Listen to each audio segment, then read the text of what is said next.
Hello friend, this is बिहान। अब आपको पता लग चुका है कि आपका कंडक्टर का पेपर HPPSC लेगा, यानी कि Himachal Pradesh public service commission Shimla board. और इस बोर्ड के तहत क्या क्या चीज़ें इंपॉर्टेंट है, क्योंकि अब बहुत कुछ बदल जाएगा। क्या सिलेबस बदलेगा? सिलेबस वगैरह कुछ नहीं बदलेगा, क्वेश्चंस सेम वैसे ही आएंगे जो आपके हमीरपुर बोर्ड आज तक पेपर लेता रहा है। ठीक है, सिलेबस, टोटल क्वेश्चंस, टाइमिंग, ये सब कुछ वैसा ही रहेगा, लेकिन अब सभी को थोड़ा सा एडवांस लेवल पे स्टडी करनी पड़ेगी, इसमें कोई शक नहीं है। इसलिए प्रीवियस क्वेश्चंस के माध्यम से आपको टॉपिक, सब टॉपिक और एडवांस लेवल साथ में बताया जाता है। लेकिन अगर आपने बेस्ट प्रिपरेशन करनी है और अगर आप चाहते हैं कि आपका फर्स्ट अटेम्प्ट में ही ये पेपर निकल जाए और सरकारी नौकरी आपको मिल जाए, तो इसके लिए क्रैश कोर्सेज चल रहे हैं, ज्वाइन कर सकते हैं। सारी जानकारी आपको व्हाट्सएप पे मिल जाएगी। कंडक्टर के नोट से लेकर MCQs, GK से लेकर HPPSC based MCQs, previous paper analysis, ये सारा का सारा एडिशन तो आपको साथ मिलेगा। लेकिन ये सारे टेस्ट भी आपको मिल जाएंगे, क्योंकि जितना ज़्यादा आप टेस्ट लगाओगे उतना ज़्यादा आप निखर के आओगे, क्योंकि छोटी छोटी चीज़ें ही आपको महान बनाएंगी। और यहाँ पर आपको जो एक्सपर्ट्स पैनल मिलेगा, 8 सालों का अनुभव है, ठीक है, सभी टीचर्स को, तो उनके अंडर ही आपको ये सारा कोर्स अपडेट हो जाएगा। और आपने पढ़ना वही है जो इम्पोर्टेंट है, और सरकारी नौकरी की हकदार बनना है। तो यहाँ पर व्हाट्सएप कर लेना। अगर आपको फ्री की हेल्प चाहिए, फ्री गाइडेंस चाहिए, तब भी आप यहाँ पर व्हाट्सएप कर लेना, ठीक है। चलिए, यहाँ पर पहला क्वेश्चन है, तुलसीदास किसके समकालीन थे? क्या ये जहांगीर के थे, शाहजहां के, औरंगजेब के, या फिर अकबर के? देखिए, तुलसीदास की अगर बात हो रही है तो आपको पता है कि उन्हें किस रूप में जाना जाता है। आपको पता है कि रामचरितमानस के लेखक के रूप में किसे जाना जाता है? आपके तुलसीदास को जाना जाता है। कौन थे ये तुलसीदास? फ्रेंड्स, तुलसीदास ने संस्कृत और अवधी में कई लोकप्रिय रचनाएं लिखी हैं, जिसमें से उनकी जो रामचरितमानस है, ठीक है, उनके द्वारा ये लिखी गई है। और ये अकबर के समकालीन थे, ठीक है। किसके समकालीन थे? अकबर के ये समकालीन थे। अब देखिए, यहाँ पर आपको जो मौर्य काल है आपको अच्छे से पढ़ के जाना पड़ेगा, लेकिन यहाँ से काफ़ी एडवांस लेवल क्वेश्चंस भी हैं। नहीं पता लग रहा है तो सिंपल व्हाट्सएप कर लेना, आप यहाँ पर रीड कर सकते हैं सभी क्वेश्चंस को। नेक्स्ट है, पहला आंग्ल मैसूर युद्ध किसके पक्ष में गया था? क्या ये मराठा, हैदर अली, फ्रेंच, या फिर अंग्रेज? देखिए, जब भी हम आंग्ल मैसूर युद्ध की बात करते हैं तो ये आपको मोटा मोटा याद रखना है। फ्रेंड्स, आंग्ल मैसूर युद्ध भारत में ब्रिटिश एवं मैसूर के शासकों के मध्य ये हुआ था। कितनी बार हुआ था? 4 बार ये आंग्ल मैसूर युद्ध लड़ा गया है। किस किस के बीच में? ब्रिटिश एवं मैसूर के शासकों के बीच में, ठीक है। अब देखिए, यहाँ पर जो इसका सही आंसर होगा, पहला आंग्ल मैसूर युद्ध किसके पक्ष में गया था, यानी कि परिणाम क्या रहा था उस युद्ध का? क्या ये मराठा, हैदर अली, फ्रेंच, या फिर अंग्रेज?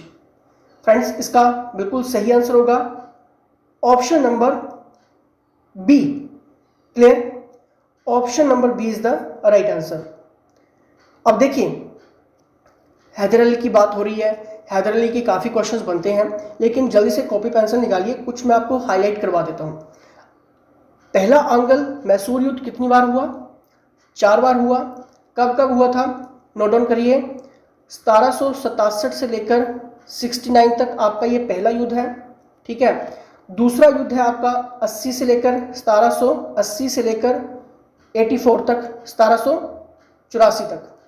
और तृतीय आंग्ल मैसूर युद्ध है आपका 1790 से लेकर 1792 तक। और चौथा आंग्ल मराठा युद्ध है आपका, ये मराठा युद्ध था आपका, ठीक है, लेकिन आपने याद रखना है ये था आपका 1799।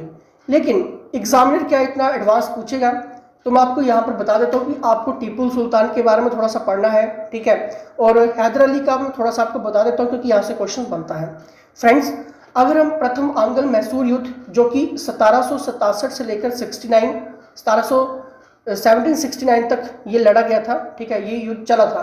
फ्रेंड्स, युद्ध बिना किसी परिणाम के ये कम से कम 1.5 से 2 वर्ष तक ये जारी रहा था, ठीक है। हैदर ने अपनी रणनीति जो थी उसमें परिवर्तन किया और अचानक उसने मद्रास पर आक्रमण कर दिया। इससे मद्रास में अवस्था एवं काफ़ी दहशत फैल गई थी, ठीक है।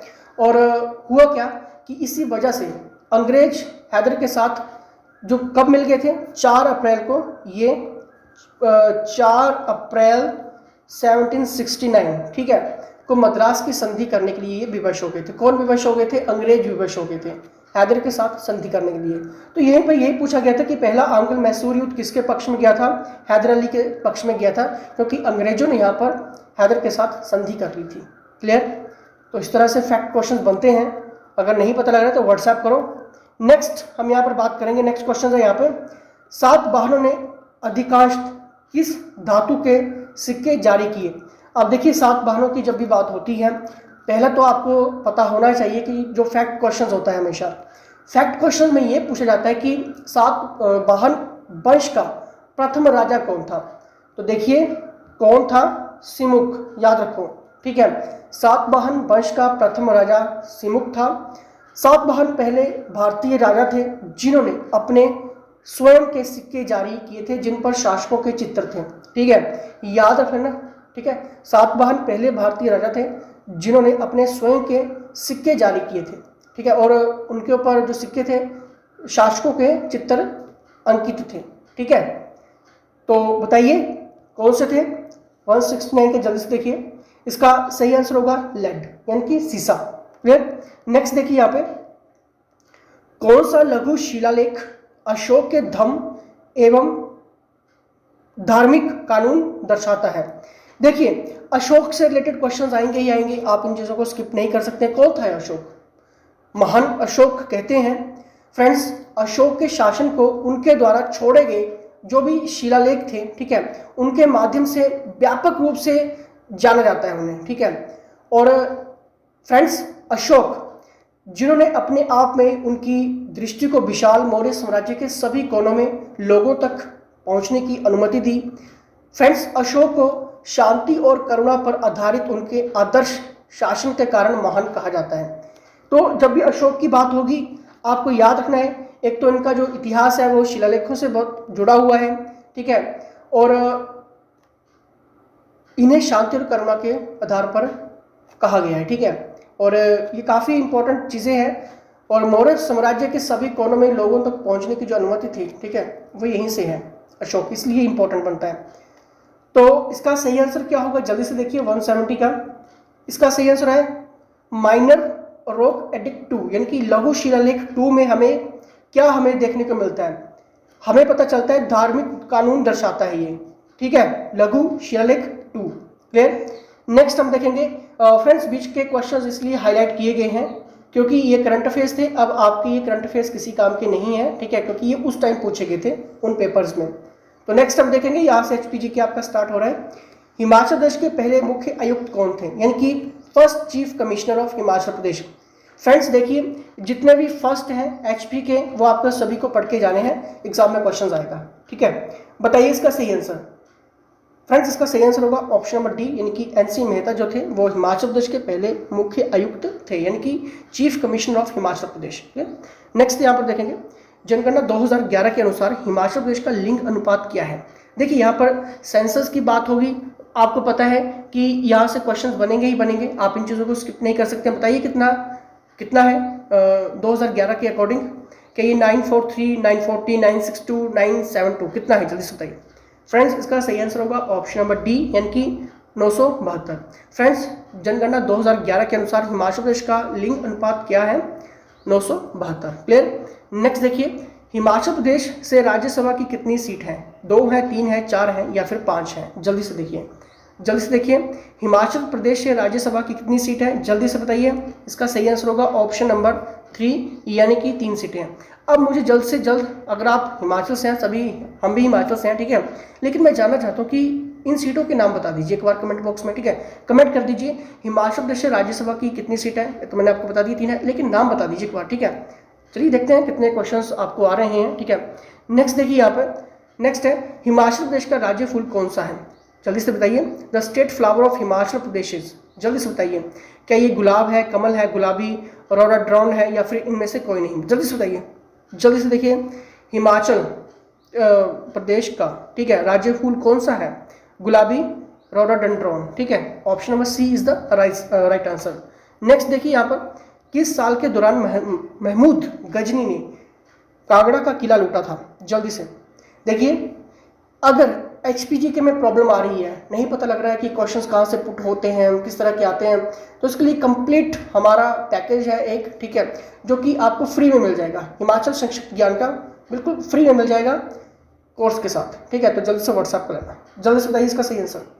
फ्रेंड्स, इसका सही आंसर होगा ऑप्शन नंबर डी, यानी कि 1009 ईसा पूर्व में महमूद गजनी ने कांगड़ा का किला लूटा था। नेक्स्ट देखिए यहाँ पर, निम्नलिखित में से कौन सा हिमाचल प्रदेश का सबसे ऊंचा शिखर है? शिल्ला, शिपकी, पिशु या फिर जोरकालिन? जल्दी से बताइए। यहाँ पर बात हो रही है हाईएस्ट पीक की, ये भी याद रखना, ठीक है। और इस टाइप के क्वेश्चन बनेंगे आपके एग्जाम में, आप इन चीज़ों को नहीं छोड़ सकते हैं। शिला, ठीक है, कौन सा हिमाचल प्रदेश का सबसे ऊंचा शिखर है? शिखर की बात जब भी होगी शिला। और अगर आपको MCQs अच्छे से रीड करने हैं, ठीक है, और आप चाहते हैं कि आपका एक भी क्वेश्चन ना स्किप हो, व्हाट्सएप करना, आपको वो सारे क्वेश्चंस अपडेट हो जाएंगे। अब नेक्स्ट देखिए, गिरी नदी हिमाचल प्रदेश की निम्नलिखित कौन सी नदी की एक सहायक नदी है? देखिए, जितनी भी हिमाचल की रिवर्स है, कहाँ से निकलती है, हाइड्रो प्रोजेक्ट का क्वेश्चन बनेगा, कितनी बिजली वहाँ से उत्पन्न होती है, ठीक है, और कौन सी नदी के ऊपर बनाया गया है, और कौन कौन सी नदियाँ सहायक नदियाँ हैं, ठीक है, इस टाइप के क्वेश्चन बनेंगे। बताइए इसका सही आंसर। फ्रेंड्स, इसका सही आंसर होगा ऑप्शन नंबर डी, यानी कि यमुना। गिरी नदी हिमाचल प्रदेश की निम्नलिखित कौन सी नदी की एक सहायक नदी है? यमुना की है, ठीक।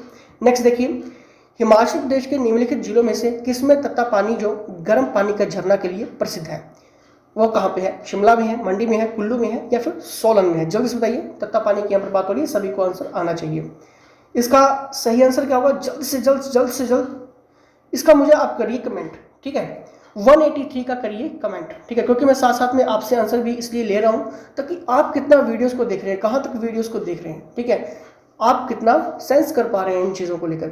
चलिए बता दीजिए, 183 का मुझे कर दीजिए कमेंट, ठीक है। ये आपके लिए मैं क्वेश्चन दे रहा हूँ, होमवर्क है ये, ठीक है। नेक्स्ट देखिए, हिमाचल प्रदेश के निम्नलिखित में से कौन से जिले में मृदा प्रशिक्षण लैब नहीं है? बताइए जल्दी से। हिमाचल प्रदेश के निम्नलिखित में से कौन से जिले में मृदा प्रशिक्षण लैब नहीं है? चंबा, किन्नौर, ऊना या फिर लाहौल स्पीति? यहाँ पर बात हो रही है सॉइल की, टेस्टिंग लैबोरेटरी, मिट्टी की जांच के लिए, ठीक है। बताइए इसका सही आंसर होगा ऑप्शन नंबर डी, यानी कि लाहौल स्पीति में नहीं है, बाकी जिलों में है, ठीक है।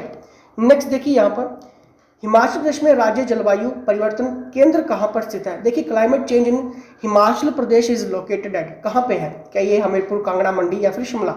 जल्दी से बताइए, जल्दी से, कहाँ पे है? जल्दी से। वेरी गुड, शिमला में है, ठीक है। अगर आपने सोचा और सही हुआ तो वेल डन। नेक्स्ट यहाँ पर देखेंगे, नीति आयोग के पदेन अध्यक्ष कौन है? देखिए, नीति आयोग से रिलेटेड क्वेश्चंस बनते हैं और इन सभी से रिलेटेड क्वेश्चंस बनते हैं जब हम पॉलिटी की बात करते हैं, ठीक है। जब हम पॉलिटी की बात करते हैं तो वहाँ से क्वेश्चंस आएंगे।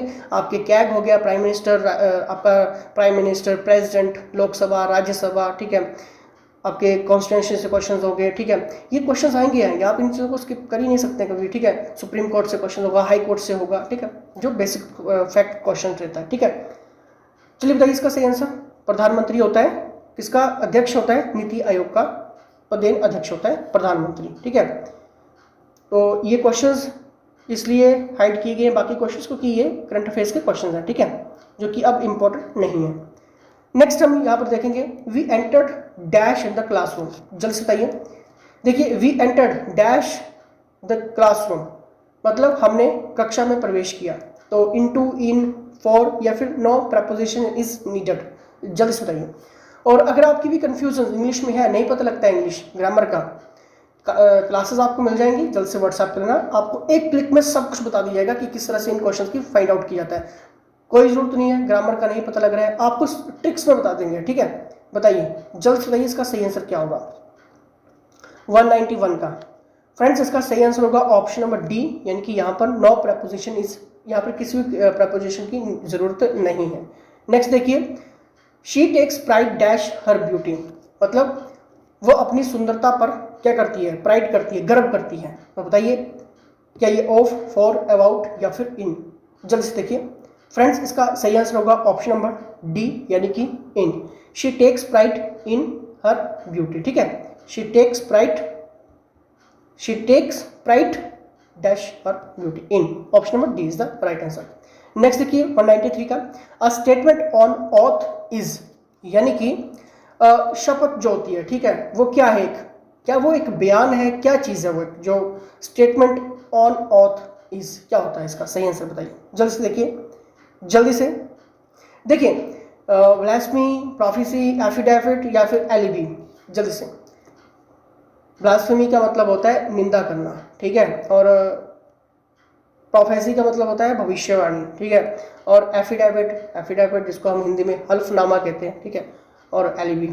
जल्द से बताइए इसका सही answer. Statement on oath is. देखिए स्टेटमेंट क्या है, स्टेटमेंट, हल्फनामा, एफिडेविट क्या बोलते हैं हम, एफिडेविट लगेगा, हो जाएगा। आपने भी कई बार एफिडेविट बनाया होगा, लिखा होता ना आपको उसमें सब कुछ, कहाँ से हो कहाँ से नहीं हो, और किस चीज़ किस पर्पज़ के लिए बना रहे हो, किस लिए चाहिए, थोड़ा सा उसमें ऐड किया जाता है। एफिडेविट यानी कि आपका एक ओथ है, शब्द आपकी, ठीक है, उसमें फिर आप कोर्ट को भी चैलेंज कर सकते हैं, आप मुकर कर नहीं सकते हैं अपने बयान से, फिर ठीक है, एक टाइप की वो एक ओथ होती है, एफिडेविट बनाया जाता है किसी भी चीज़ का, ठीक है। आई होप आप समझ रहे हैं सब चीज़ों को। नेक्स्ट यहाँ पर देखिए 194, air is to man as water is to plants, airman, ambience या फिर लाइफ। जल्दी से देखिए इसका मतलब क्या हुआ। पहले तो ये जैसे देखिए air is to man as water is to, यानी कि मनुष्य के लिए वायु वैसी ही जैसे जल है, ठीक है, मनुष्य के लिए वायु वैसी ही है, हमारे लिए क्या है, वायु वैसी ही जैसे जल है, वायु है तो जल है, जल है तो वायु है, दोनों चीज़ें चाहिए, ठीक है।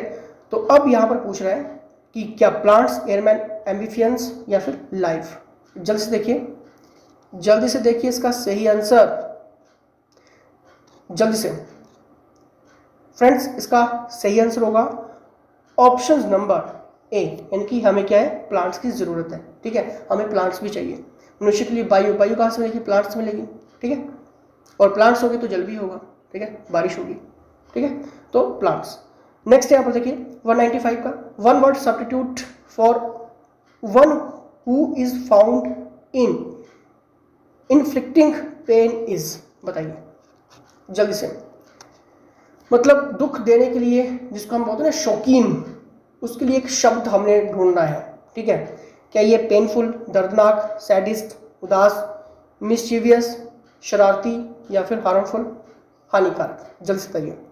इसका सही आंसर होगा ऑप्शन नंबर बी, यानी कि सैडिस्ट, ठीक है, क्लियर। अब हमने यहाँ पर देखना है शुद्ध शब्द, शुद्ध शब्द हमने देखना है।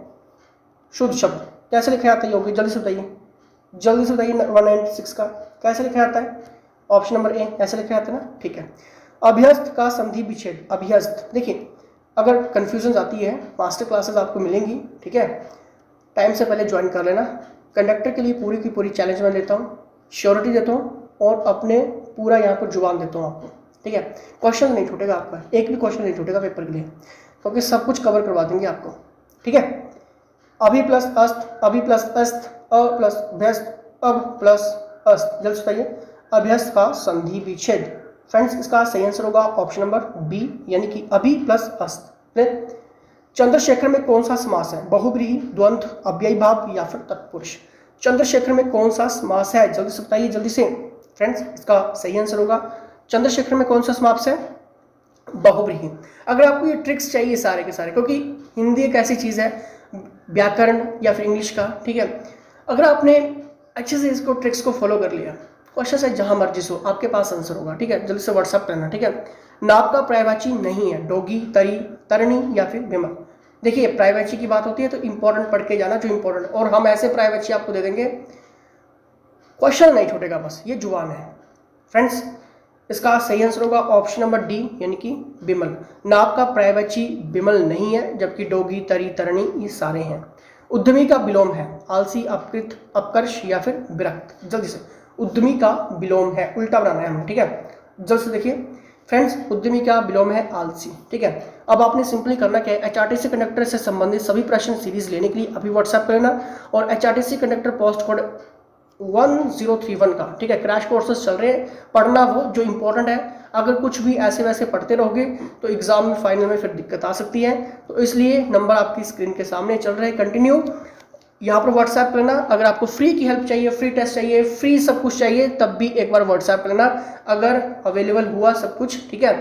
यानी कि सीट्स हमारी रहती हैं, फ्री स्टूडेंट्स के लिए भी हमारी कुछ सीट्स रहती हैं, तो सीट्स अगर अवेलेबल होंगी तो आपको सब कुछ फ्री में मिल जाएगा। फिर भी कोई भी डाउट्स आ रहा है, क्वेश्चन आ रहा है, तो आप हमारी कंसल्टेंट टीम से बात भी कर सकते हैं, फ़ोन पे भी बात कर सकते हैं, ठीक है। लेकिन पहले यहाँ पर व्हाट्सएप डाल देना, ठीक है, फिर हम आपकी बात भी करवा देते हैं अपनी स्टूडेंट हेल्पलाइन टीम से। चलिए जुड़े रहिए इस सीरीज़ के साथ और सब्सक्राइब रहिए। फिलहाल इसी से जय हिंद, जय हिमाचल।